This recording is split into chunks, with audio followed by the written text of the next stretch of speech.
साथी है उसमें एक अमरजीत बिश्नोई है, दूसरा वीरेंद्र चारण है।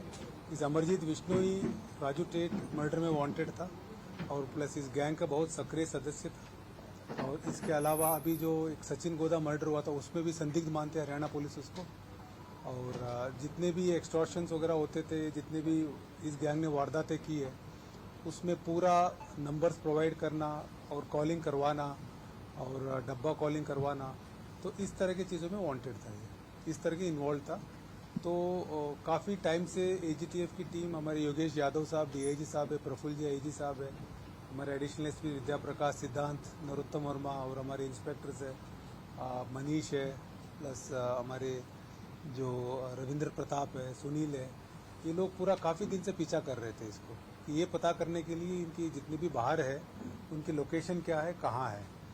तो इनके सबसे बड़ा चैलेंज था कि ये पता करना कि इंडिया में है या नहीं है और विदेश में तो भी कहाँ है। तो हमारी टीम ने जब से पिछले 7-8 महीने से हम लोग इस गैंग के जितने भी जो सपोर्टर्स हैं उनको पूछताछ करना, उनका मोबाइल चेक करना, उनको अरेस्ट करना, उनकी इंट्रोगेशन करना, ये लगातार कार्रवाई चल रही थी। इसी बीच में हमारी टीम को पता चला कि इटली में है और उस सूचना को हमने डेवलप किया तो पता चला कि त्रपानी एक सिटी है, सिसिली है, सिसिली एक टापू है, एक आइलैंड है, वहाँ एक त्रपानी एक छोटा सा कस्बा है, 50,000 की आबादी है, वहाँ इसके होना पता चला। और इसके अलावा ये भी पता चला कि वहाँ किस एड्रेस में रह रहा है। सब पता चलने के बाद हमारे योगेश यादव के नीचे एक हमारी एक इंटरपोल की एक हमारी टीम है। जैसे इंटरपोल मतलब जितने भी जो बाहर की जो एजेंसीज के साथ संपर्क साधना, उनको बाहर वालों को, क्रिमिनल्स को लाने के लिए जो सीबीआई के थ्रू हम प्रोसेसेस भेजते हैं, उन सब के लिए हमने ये कोशिश किया। तो उसके बाद सबसे पहले एक इंटरपोल रेफरेंस होता है, इंटरपोल रेफरेंस भेजा गया। उसके बाद इसके रेड कॉर्नर नोटिस निकलवाया गया और निकालने के बाद एग्जैक्ट स्पेसिफिक सूचना जब सीबीआई के थ्रू, इंटरपोल के थ्रू इटालियन अथॉरिटीज़ को हमने भेजा है, तो उसके बाद 8 तारीख जुलाई को एक त्रपानी सिटी है, वहाँ इसको वहाँ के हमारे जो इंटरपोल के रिक्वेस्ट के बेसिस पर रेड नोटिस जो निकला हुआ था उस बेसिस पर उसको त्रपानी पुलिस ने अरेस्ट किया। अरेस्ट करके सीबीआई के थ्रू हमें इन्फॉर्म किया है। सर, इसके ठहरने का, खाने पीने का ये इंतजाम कैसे हो रहा था? तो वो अभी वहीं रह रहा था एक बार वहाँ, क्योंकि हमारी टीम के कोई मेंबर ने उससे अभी तक पूछताछ की नहीं है। अभी जस्ट हमें यही सूचना मिली है कि हमारी रिक्वेस्ट पर त्रपानी पुलिस ने अरेस्ट किया है। उसको हम अभी हमारे उसको वापस लाने की पूरी प्रक्रिया चल रही है। जब पूरी प्रक्रिया खत्म हो जाएगी, जब लाएंगे तो उसके बाद हम डिटेल में ये बता पाएंगे एग्जैक्टली कहाँ रह रहा था, क्या कर रहा था। कितनी लंबी प्रक्रिया है सर? ये प्रक्रिया थोड़ा लंबी है, हम एग्जैक्टली टाइम नहीं बता सकते। इसमें इंटरपोल के थ्रू उसके बाद हमारे जो एक्सटर्नल मिनिस्ट्री है वो इन्वॉल्व होगा और तो उसको हम केस आर्ग्यू करना पड़ेगा, उसके बाद हम ला पाएंगे। सर, इसमें अभी आप बता रहे थे कि सारी प्रक्रियाओं में इसका इन्वॉल्वमेंट है। लॉरेंस बिश्नोई गैंग या रोहित गोदारा की एक्सटॉर्शन से लेकर के और जितनी भी क्राइम हो गए, तो इसके अलावा अगर मान लीजिए इसको आपने गिरफ्तार कर लिया तो क्या रोहित गोदारा अब दोबारा से किसी को धमकी दे सकता है या नहीं दे सकता? नहीं, वो तो दे ही सकता है। ठीक है, इसके अलावा भी और भी मेंबर्स है। अब जो भी अगले बार देंगे तो उनके खिलाफ भी एक्शन लेंगे। राजस्थान में सर क्रिमिनल रिकॉर्ड क्या है और अब तक कितनी आदत? राजस्थान में करीब अभी एज ऑफ नो 8 केस है। इसके 8 केसों में वांटेड है, जिसमें डकैती और 307 की केस है, आर्म्स एक्ट है, मर्डर की केस है। इन सब में राजू ठेठ के नहीं, सबसे बड़ा तो राजू टेट का केस था, जिसमें इसके भाई सरजीत भी अरेस्टेड है, अभी जेल में है। और इसकी एक महिला मित्र थी सुधा कंवर, वो भी अरेस्ट हुई, वो उसकी भी लेकिन जमानत हो गई, वो भी अरेस्ट हुई थी। उसमें सबसे बड़ा केस वही है इसका। नहीं, उनके थ्रू हमारा ज्वाइंट टीम जाएगी, ज्वाइंट टीम जाके मिलेगा। लॉरेंस गैंग के ऊपर कार्रवाई कर रही है।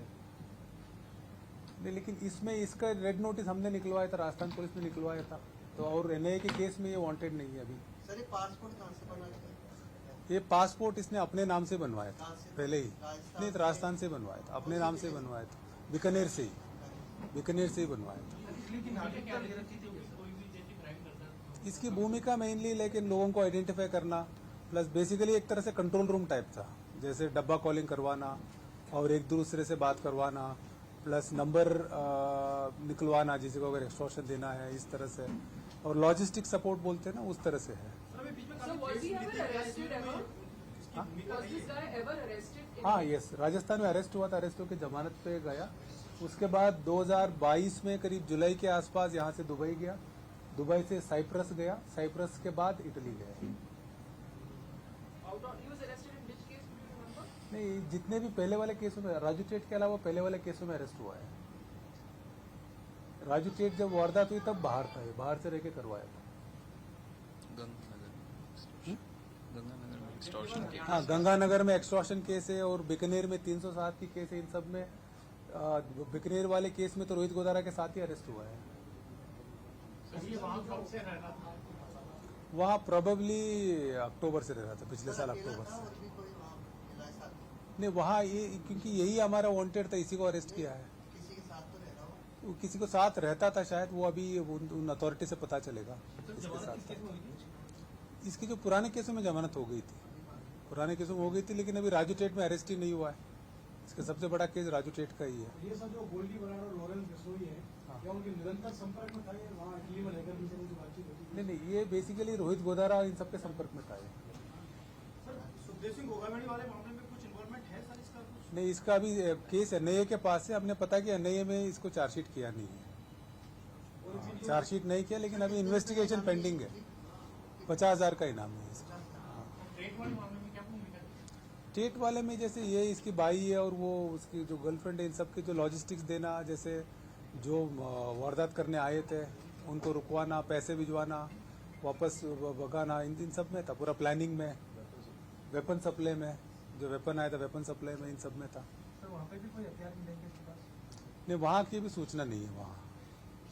सर इतने बड़े वांटेड था, उसके बावजूद वही बीकानेर से पासपोर्ट बन जाता है, इसमें झूठ कितनी मानते हैं? नहीं, पासपोर्ट पहले ही बन गया था, बहुत पहले बन गया था पासपोर्ट। अब ऐसा नहीं है कि अभी 1-2 साल पहले बनाए, उससे बहुत पहले बन गया था पासपोर्ट। जैसे हाँ, सचिन गोदा वाले हरियाणा का मर्डर हुआ तो उसमें भी संदिग्ध है।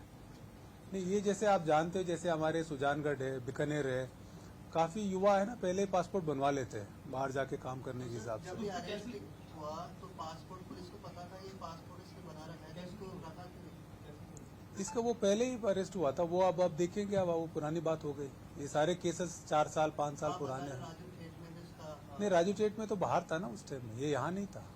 जब राजू टेट वारदात हुई उससे 3-4 महीने पहले चला गया था ये। वो जो So पंजाब what में is पे his जो connection with Vivek Charan? You were saying Virinder Charan. Sir. Virendra चारण, ये रोहित गोदारा, वीरेंद्र चारण, अमरजीत बिश्नोई, यही 3 लोग ही मेन इंपॉर्टेंट है। ये साथ में ही करते जो भी करते हैं। And No. Virinder Charan is also. हाँ, इसके खिलाफ भी हमारा चल रहा है अभी। सर गोगावड़ी वाले मामले में वीरेंद्र चारण की सबसे बड़ी भूमिका थी और बताया था कि पूरा ब्लूप्रिंट जो था वो अमरजीत ने और इन दोनों ने ही तैयार किया था पूरा। एक्चुअली वो इन्वेस्टिगेशन एनआईए के पास चला गया, इसलिए हम कमेंट नहीं कर सकते कि अमरजीत की क्या एविडेंस है। सो वो तफ्तीश कर रहे होंगे, अभी चल रहा है, 173 में पेंडिंग है। सर अपनी टीम भी थी उसमें इन्वॉल्व पहले? नहीं, वो एक्चुअली टीम शुरुआत में थी 2-3 दिन, उसके बाद तो वो टेकअप करने के बाद है ना, वो इन्वेस्टिगेशन चार्जशीट वगैरह उन्होंने ही किया है। राजस्थान के अलावा किसी और स्टेट में वांटेड है वहाँ से किसी स्टेट में आरएनसी एक तो हरियाणा में शायद था। आरएनसी नहीं,